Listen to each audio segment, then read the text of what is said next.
Hello, this is Dread, and in today's video topic, this is going to be the Cold Gathering Storm Fire Tornado Low Life Shaman Day 1 update.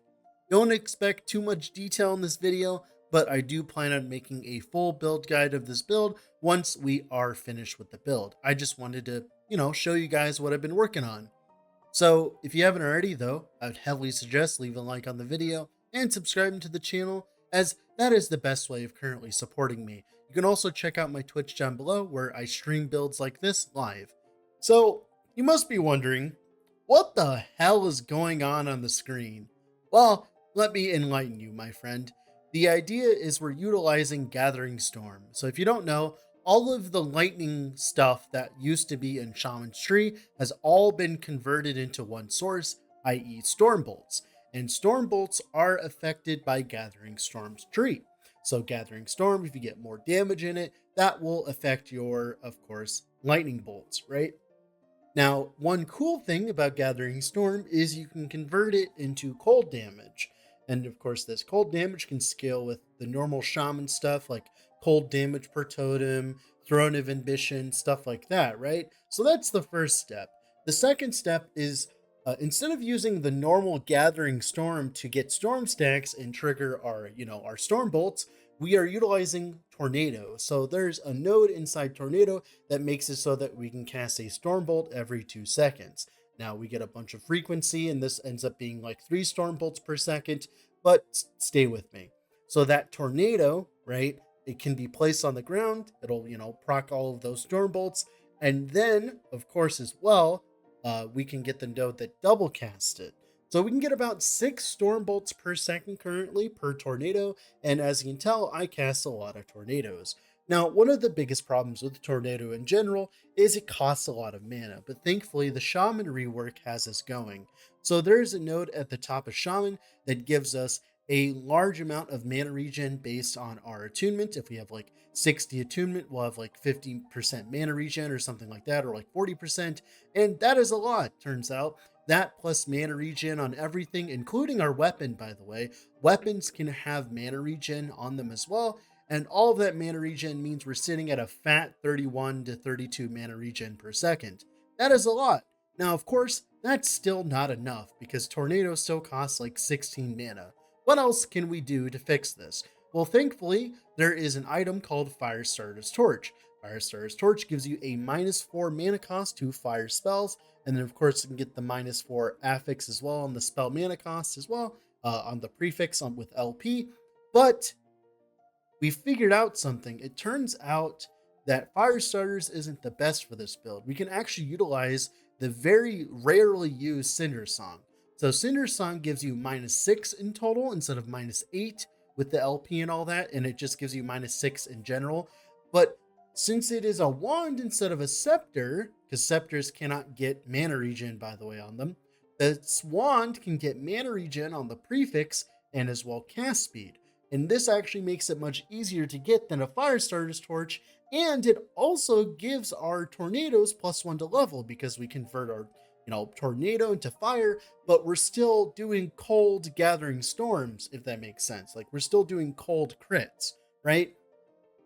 And that means that we can spam tornadoes at like a 12 mana cost when we have all the nodes. That plus the 30 mana regen per second, plus everything else in the build, means that we can actually sustain tornadoes properly. Now, for other things that the build is doing, the main way that we're sustaining our HP is very complicated. So we are snagging attunement.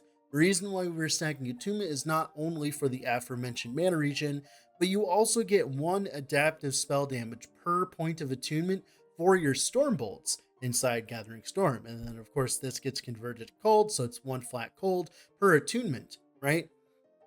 But we also get 2 flat mana per attunement. Normally, this is kind of useless. We don't have that many ways of actually abusing all of the flat mana from attunement, but thankfully, EHG has given us a bone, and that is through the usage of double Font of the Erased.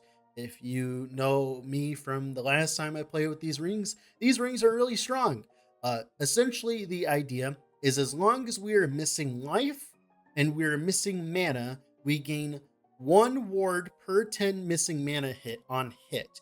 That's per hit, up to our HP. So for instance, if we're missing 2500 HP, we can get up to 2500 ward with ward on hit, right?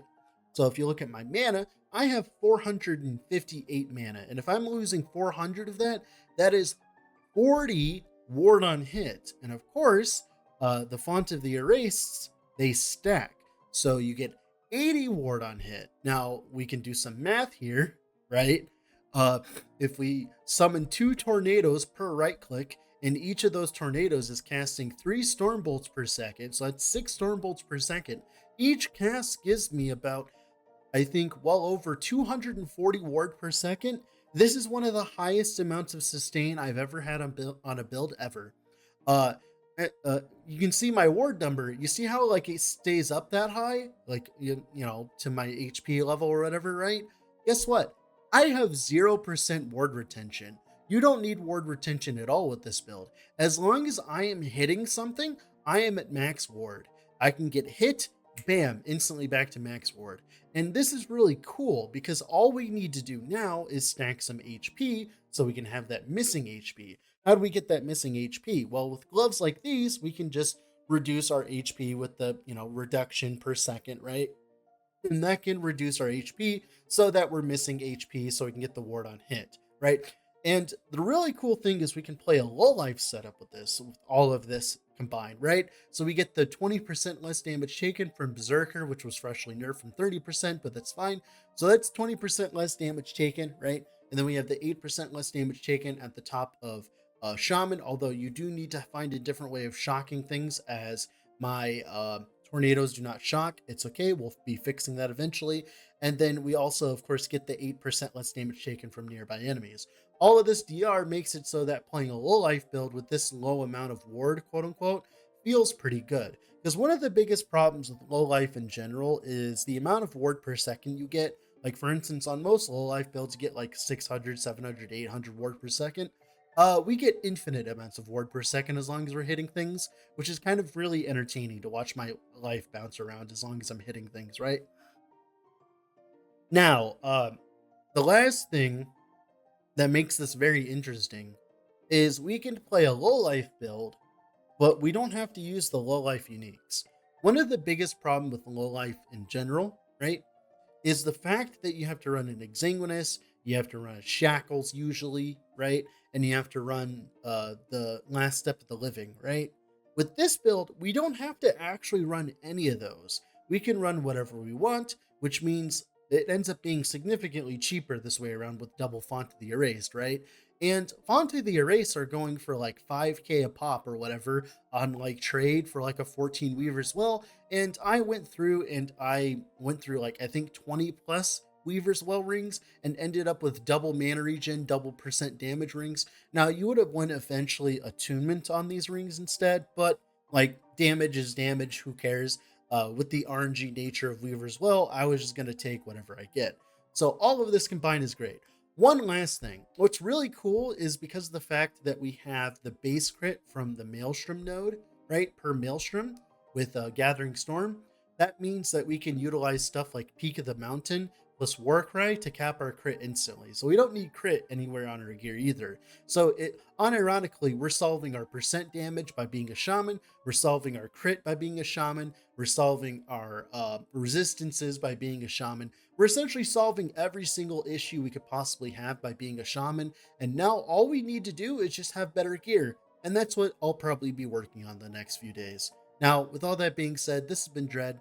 The build planner will be down below. I'll be making a full in-depth build guide once I get this build finished. Bye!